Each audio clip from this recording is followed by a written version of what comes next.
तो आज हम बात करने वाले हैं एक छुटकू से स्टॉक के बारे में जो शानदार रिटर्न निकाल के दे रहा है अपने शेयर होल्डर्स को।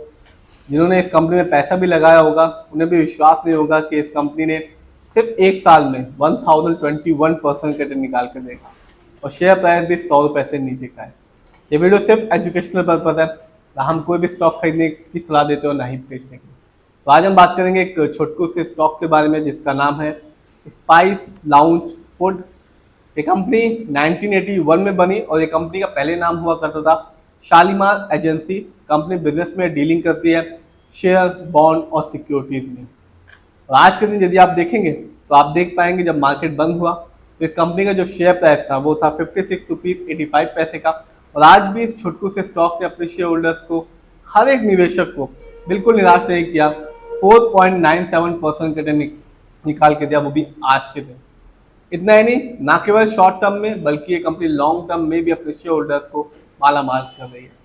6 महीने में 222% का रिटर्न निकाल के दिया, जबकि एक साल में इस कंपनी का रिटर्न शानदार रहा। जिन्होंने पैसा लगाया होगा उन्हें भी विश्वास नहीं होगा कि ये कंपनी इतना ज्यादा रिटर्न निकाल के देगी, वो भी कम समय में, यानी कि एक साल में।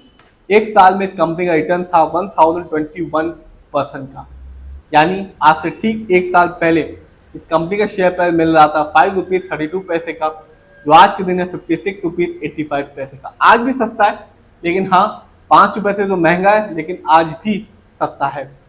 मैं हमेशा कहता हूँ कि आप अपना पैसे लगाने से पहले लॉन्ग टर्म रिटर्न को जरूर देखिए, स्पेशली एक साल, 3 साल और 5 साल। तभी किसी भी कंपनी के स्टॉक को खरीदें और उसमें अपने पैसे को लगाएं। यदि इस कंपनी के लॉन्ग टर्म रिटर्न को देखूं तो 5 साल में रिटर्न शानदार था। आप भी देख सकते हैं 4779% के रिटर्न निकाल के दिया सिर्फ 5 साल में। 2020 में इस कंपनी का जो शेयर प्राइस था वो था 1 रुपीज़ 17 पैसे का, जो आज के दिन है 56 रुपीज़ 85 पैसे का। तो आप समझ सकते हैं कि कंपनी 1 रुपये से 56 रुपये में आ गई और कंपनी का जो रिटर्न था 5 साल में वो था 4779% का। तो आप समझ सकते हैं कितना ज्यादा रिटर्न निकाल के दिया, वो भी कितने कम समय में। स्टॉक के परफॉर्मेंस को देखते हैं तो एक साल में इस कंपनी का जो हाईएस्ट शेयर प्राइस दिया वो था 57 रुपीज़ 73 पैसे का, जबकि एक साल में इस कंपनी का जो लो शेयर प्राइस आया वो था 5 रुपीज़ 7 पैसे का। इतना ही नहीं, इस कंपनी ने इसी साल अपने स्टॉक को स्प्लिट भी किया, यानी कि कंपनी ने अपने शेयर होल्डर्स को फ्री में शेयर भी दिए।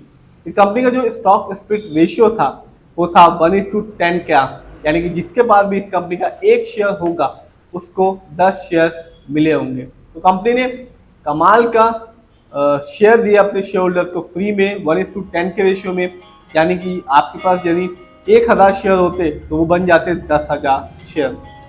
तो कंपनी शेयर भी दे रही है और लॉन्ग टर्म में एक अच्छा खासा रिटर्न तो दे ही रही, जैसा कि आपने देखा।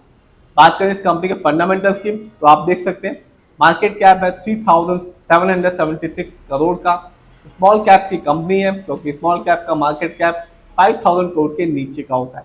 पीबी रेशो 34.73 है। शेयर मार्केट में एक अच्छा पीबी रेशो कहलाता है 1 या तो बिलो 3। इंडस्ट्री भी अच्छा खासा ठीक ठाक है, 25.62 का है।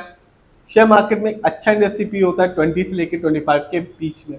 इंडस्ट्री पी से ये पता चलता है कंपनी का स्टॉक मार्केट में कैसा परफॉर्म कर रहा है, क्या वो बहुत ज़्यादा चीप तो नहीं, क्या वो बहुत ज़्यादा एक्सपेंसिव तो नहीं, क्या वो अंडर वैल्यूड तो नहीं, क्या वो ओवर वैल्यूड तो नहीं। डेट टू इक्विटी यानी कि लोन कर्ज ना के बराबर है, 0.65 है। आप देख सकते हैं इस कंपनी पर लोन कर्ज ना के बराबर है। आरओई बहुत ही कम है इस कंपनी का, 5.19% है, क्योंकि शेयर मार्केट में एक अच्छा आरओई कहलाता है 15% से लेकर 20% के बीच में। जब भी आप किसी कंपनी के फंडामेंटल्स को देखें तो आरओई जरूर देखें। आरओई ये बताता है कि कंपनी शेयर होल्डर्स के पैसे को कैसे इस्तेमाल कर रही है। यदि वो ढंग से इस्तेमाल करती है तो कंपनी का आरओई अच्छा होता है और बढ़ा हुआ होता है, और यदि वो ढंग से इस्तेमाल नहीं करती तो कंपनी का जो आरओई होता है वो कम होता है और नेगेटिव होता है। इस कंपनी का ईपीएस भी बहुत ही कम है, जो कि है 0.06 का। शेयर मार्केट में एक अच्छा ईपीएस टीटीएम कहलाता है 80 से ज्यादा का। Earning per share trailing 12 month का है, मतलब होता है कंपनी लास्ट 12 महीने में कितना कमाया। फाइनेंशियल कंडीशन को देखते हैं तो यदि मैं क्वार्टरली देखूं तो कंपनी का रेवेन्यू रहा क्वार्टरली 32.43 करोड़ का, जबकि 2025 में इस कंपनी का ईयरली रेवेन्यू रहा 106 करोड़। प्रॉफिट के मामले में कंपनी ने क्वार्टरली कुछ भी नहीं कमाया, कंपनी को लॉस हुआ -1.18 करोड़ का, जबकि 2025 में इस कंपनी का ईयरली प्रॉफिट रहा 5.65 करोड़ का। नेटवर्थ 2025 में इस कंपनी का जो नेटवर्थ रहा वो था 109 करोड़ का। शेयर होल्डिंग पैटर्न को देखते हैं तो रिटेलर्स यानी कि हम लोग का पैसा इस कंपनी में पूरा लगा हुआ है 100% का। ना तो प्रमोटर की होल्डिंग है, ना ही एफआईआई की होल्डिंग है, ना ही म्यूचुअल फंड का पैसा लगा हुआ है। ये कंपनी है सिर्फ और सिर्फ रिटेलर्स की वजह से ही चल रही है, क्योंकि सारा का सारा पैसा रिटेलर का ही लगा हुआ है, जो कि एक ड्रॉबैक है किसी भी कंपनी के। तो कंपनी का ना तो शेयर होल्डिंग पैटर्न अच्छा है, ना ही फाइनेंशियल ठीक है, और ना ही फंडामेंटल स्ट्रॉन्ग है, क्योंकि इस कंपनी का आरओई बहुत ही कम है, ईपीएस भी कम है इस कंपनी का। लेकिन हाँ, 56 रुपए का शेयर प्राइस है, एक साल में भी माला माल किया और 5 साल में भी माल किया, और इस साल इस कंपनी ने अपने शेयर होल्डर्स को फ्री में शेयर देकर भी माला माल किया। फिर भी आप जिस भी कंपनी के शेयर को खरीदें, खुद रिसर्च करें, एनालाइज करें, अपने फाइनेंशियल एडवाइजर की राय लें, तभी अपने पैसे को शेयर मार्केट में लगाएं।